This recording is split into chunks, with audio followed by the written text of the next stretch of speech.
Surat terbuka. Yang terhormat Bapak Presiden Republik Indonesia Prabowo Subianto. Dengan segala hormat, saya Rismond Hasiholan Sianipar, seorang ahli forensik digital dengan pengalaman penelitian 30 tahun tentang image dan video digital semenjak kuliah di Teknik Elektro UGM, mengambil kesempatan ini untuk mengungkapkan kekhawatiran mendalam mengenai pelanggaran hak asasi manusia yang terjadi di negara kita tercinta. Pada tahun 2016, saya terlibat sebagai ahli dalam persidangan yang melibatkan Jessica Kumala Wongso, yang mendapat sorotan luas dari masyarakat nasional maupun internasional. Selama proses hukum tersebut, terjadi serangkaian tindakan yang sangat meresahkan, di mana Jenderal Purnawirawan Tito Karnavian dan Irjen Krisnamurti menggunakan wewenangnya secara tidak wajar dengan menahan Jessica Kumala Wongso di sel isolasi selama 4 bulan dalam kondisi yang tidak manusiawi, kondisi yang secara luas dianggap sebagai sel tikus. Selama masa penahanan tersebut, Jessica Kumala Wongso mengalami tekanan psikologis yang intens. Lebih lanjut, saya membuktikan bahwa Tito Karnavian dan Krisnamurti lewat ahli Polri bernama Muhammad Nu'ah Al-Azhar dan Christopher Harimanrianto sengaja memanipulasi bukti video CCTV menggunakan software gratis bernama eRightSoft dan FreeMake yang dipakai secara sengaja mengaburkan video yang menciptakan narasi yang mengimplikasikan Jessica Wongso dalam sebuah tindakan pidana. Saya ingin mengajukan perhatian serius terkait sebuah isu yang semakin berkembang seiring dengan kemajuan teknologi, yakni memanipulasi video rekaman CCTV menggunakan perangkat lunak, software, freeware, seperti eRightSoft dan FreeMake yang dilakukan oleh Polda Metro Jaya dan Laboratorium Komputer Forensik Bareskrim Polri. Meskipun kedua perangkat lunak tersebut dapat diakses secara gratis oleh masyarakat umum, penting untuk menyadari dampak yang ditimbulkan oleh penggunaannya dalam konteks pengeditan video CCTV, khususnya dalam hal pengurangan dimensi frame atau downscaling, penurunan laju frame, dan perubahan jenis kodek. Hal ini berpotensi mengurangi kualitas rekaman video yang sangat krusial dalam proses penyelidikan dan penyidikan. Manipulasi video CCTV menggunakan eRightSoft dan FreeMake dilakukan dengan melibatkan penurunan dimensi frame dan laju frame yang mengakibatkan hilangnya informasi penting dalam rekaman tersebut. Dimensi frame yang lebih kecil akan mengurangi tingkat kejelasan gambar, sementara penurunan laju frame dapat membuat gerakan menjadi terputus-putus dan sulit untuk dianalisis. Hal inilah yang sengaja dilakukan oleh Tito Karnavian, Krisnamurti, beserta kedua ahli forensiknya, Muhammad Nu'ah Al-Azhar dan Christopher Harimanrianto, untuk menyembunyikan tangan Mirna Salihin mengambil sedotan dari atas meja 54 ke dalam gelas dan menuduh Jessica lah yang menaruhnya dan menaruh sianida ke dalamnya. Manipulasi dengan kedua software inilah yang dipakai untuk memanipulasi pergerakan paperback dan pergerakan lain sehingga Jessica Wongso dipersepsikan mempersiapkan sianida sebelum kedatangan Mirna Salihin. Selain itu, penggunaan kodek yang berbeda yang dapat diubah melalui perangkat lunak tersebut juga dapat berimbas pada kualitas rekaman video. Kodek yang lebih rendah kualitasnya memampatkan video secara agresif, menyebabkan hilangnya detail visual yang sangat penting, seperti pergerakan objek pada video.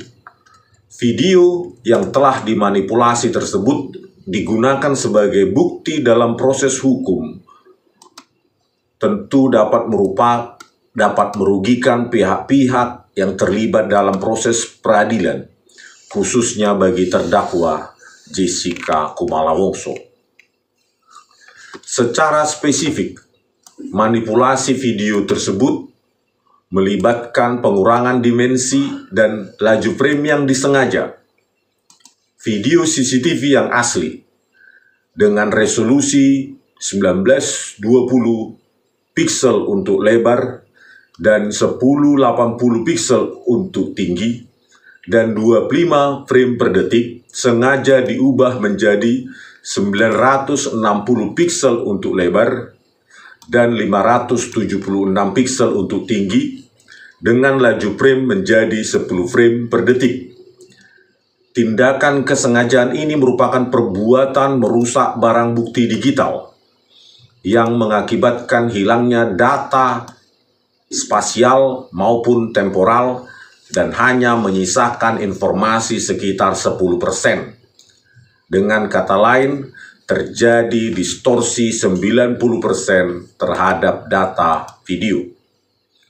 Tindakan ini secara signifikan mengurangi kualitas dan kejelasan gambar, sehingga menyulitkan identifikasi objek-objek krusial pada video, serta mempersulit rekonstruksi kejadian secara akurat dan faktual.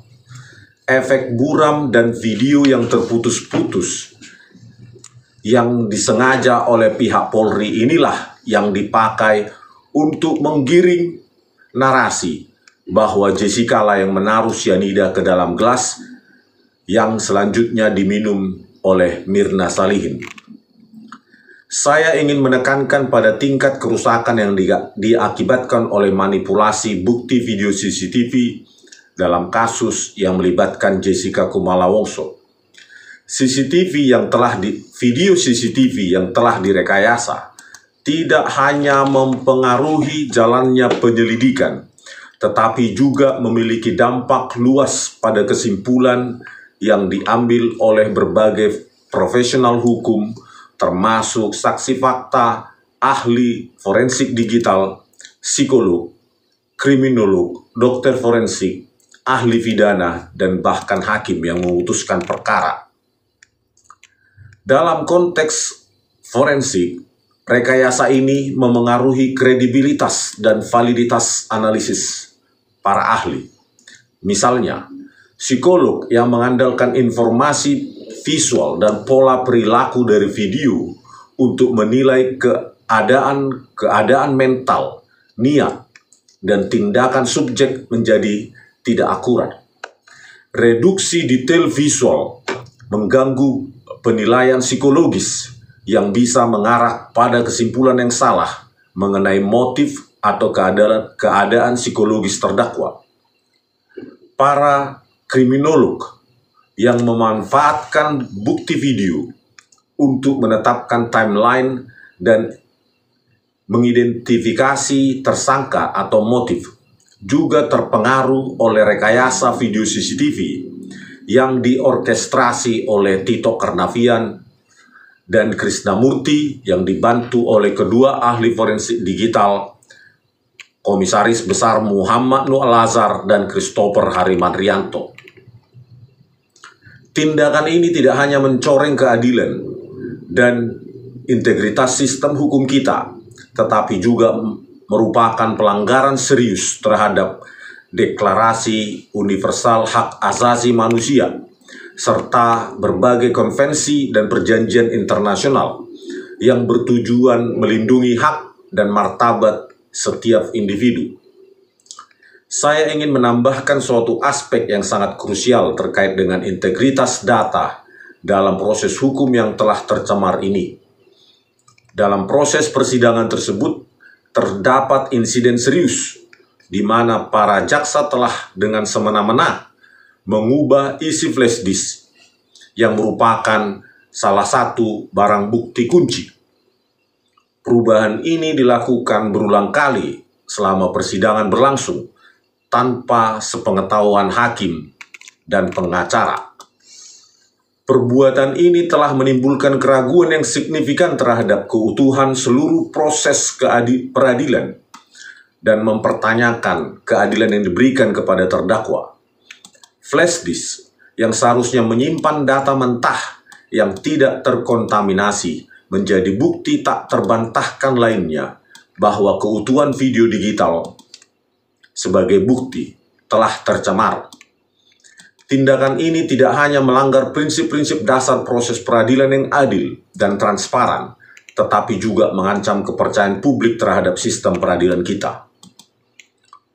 Tindakan seperti ini merupakan preseden yang sangat berbahaya dalam praktek hukum. Jika manipulasi bukti digital dibiarkan tanpa ada tindakan yang tegas, ini akan membuka pintu untuk lebih banyak penyalahgunaan di masa depan, yang pada akhirnya dapat merusak fondasi sistem peradilan pidana di Indonesia. Saya memiliki 37 bukti ilmiah yang mendukung bahwa rekayasa ini dilakukan dengan sengaja untuk mengaburkan bukti dan mempengaruhi hasil penyelidikan serta persidangan. Bukti-bukti ini termasuk analisis teknis dari perbandingan metadata dan testimonial dari para ahli yang dapat memvalidasi perubahan kualitas gambar yang tidak wajar tersebut. Mengingat dampak signifikan dari manipulasi ini, sangat penting bagi sistem peradilan kita untuk tidak hanya mengevaluasi kembali hasil dari kasus ini, tetapi juga mengimplementasikan langkah-langkah yang memastikan integritas bukti digital dalam semua investigasi hukum di masa depan. Saya mendesak dengan segala hormat kepada Bapak Presiden untuk mempertimbangkan serius kasus ini dan memulai penyelidikan yang mendalam dan transparan terhadap tindakan manipulasi barang bukti digital yang dilakukan oleh Tito Karnavian dan Krisnamurti. Penting bagi pemerintah kita untuk menunjukkan komitmen tidak hanya terhadap penguatan hukum, tetapi juga terhadap pemeliharaan dan perlindungan hak asasi manusia. Saya ingin menambahkan informasi penting terkait upaya yang telah saya lakukan untuk mengatasi masalah manipulasi bukti dalam sistem peradilan yang telah saya uraikan sebelumnya. Dalam rangka mencari keadilan dan pemulihan integritas proses hukum, saya telah mengadukan masalah ini melalui Dumas Presisi Polri sebanyak 6 kali. Dalam setiap pengaduan, saya telah menyertakan 37 bukti ilmiah yang mendukung klaim saya mengenai manipulasi bukti yang telah dilakukan. Sayangnya, hingga saat ini saya belum menerima tanggapan atau indikasi bahwa pengaduan saya sedang ditindaklanjuti. Kekhawatiran saya bukan hanya pada kasus ini secara spesifik, tetapi juga pada citra sistem peradilan kita secara keseluruhan yang bisa tercemar oleh kelambanan dalam menanggapi laporan yang serius dan didukung oleh bukti yang substansial. Ketidaktanggapan ini menimbulkan pertanyaan penting mengenai efektivitas mekanisme pengaduan yang seharusnya berfungsi sebagai sarana untuk memastikan transparansi dan akuntabilitas dalam sistem peradilan. Tanpa adanya tindak lanjut yang efektif dan transparan dari pengaduan yang diajukan, publik merasa bahwa tidak ada saluran yang efektif untuk mengkoreksi ketidakadilan yang pada gilirannya dapat menurunkan kepercayaan publik terhadap institusi penegak hukum. Bukti rekayasa ini juga telah saya sajikan pada sidang peninjauan kembali pada 4 November 2024 lalu. Namun saya sangat prihatin apabila hakim dalam proses peradilan tidak memiliki pemahaman yang memadai mengenai potensi manipulasi video menggunakan perangkat lunak, FreeMake, dan iRedsoft yang dipakai secara sengaja oleh polisi Republik Indonesia untuk memanipulasi video digital tersebut. Kurangnya pemahaman ini dapat beresiko mengabaikan atau salah menilai bukti-bukti video yang telah dimodifikasi. Meskipun pada dasarnya rekaman tersebut telah diproses sedemikian rupa yang dapat merubah kualitas dan integritasnya. Hal ini tentunya akan merugikan keadilan dan membahayakan proses hukum yang seharusnya berdasarkan bukti yang sah dan otentik dalam sistem peradilan kita. Saya berharap langkah-langkah konkret segera diambil untuk memastikan bahwa semua warga negara dapat memiliki kepercayaan penuh pada sistem hukum Republik Indonesia. Mengingat gravitasi situasi ini, saya mendesak Bapak Presiden Prabowo Subianto untuk segera mengambil langkah-langkah dalam memastikan bahwa tindakan manipulasi dan rekayasa tersebut diinvestigasi secara menyeluruh dan transparan. Harus ada jaminan bahwa setiap pelanggaran terhadap hukum, terutama yang dilakukan oleh mereka yang memiliki tanggung jawab untuk menegakkannya, dihadapi dengan konsekuensi yang serius. Kami membutuhkan tindakan cepat dan tegas untuk memperbaiki kerusakan yang telah terjadi dan untuk memulihkan kepercayaan masyarakat kepada sistem peradilan kita. Kejadian ini tidak hanya merugikan individu yang terlibat, dalam hal ini Jessica Kumala Wongso, tetapi juga mengancam integritas institusi hukum kita. Kasus ini juga menjadi peluang bagi kita untuk memperbaiki dan menguatkan mekanisme pengawasan dalam sistem penegakan hukum untuk mencegah terulangnya penyalahgunaan wewenang yang bisa menggoyahkan dasar-dasar keadilan kita. Terima kasih atas perhatian Bapak Presiden terhadap isu yang sangat kritikal ini. Saya berharap pemerintah kita akan mengambil langkah yang diperlukan untuk memperbaiki keadaan dan memastikan bahwa integritas sistem peradilan kita dijaga dengan standar yang paling tinggi. Hormat saya, Dr. Engineering Rismon Hasyolan Sianipar, Sarjana Teknik, Magister Teknik, Master of Engineering, Balige, Sumatera Utara, Indonesia, 7 Maret 2025. Terima kasih.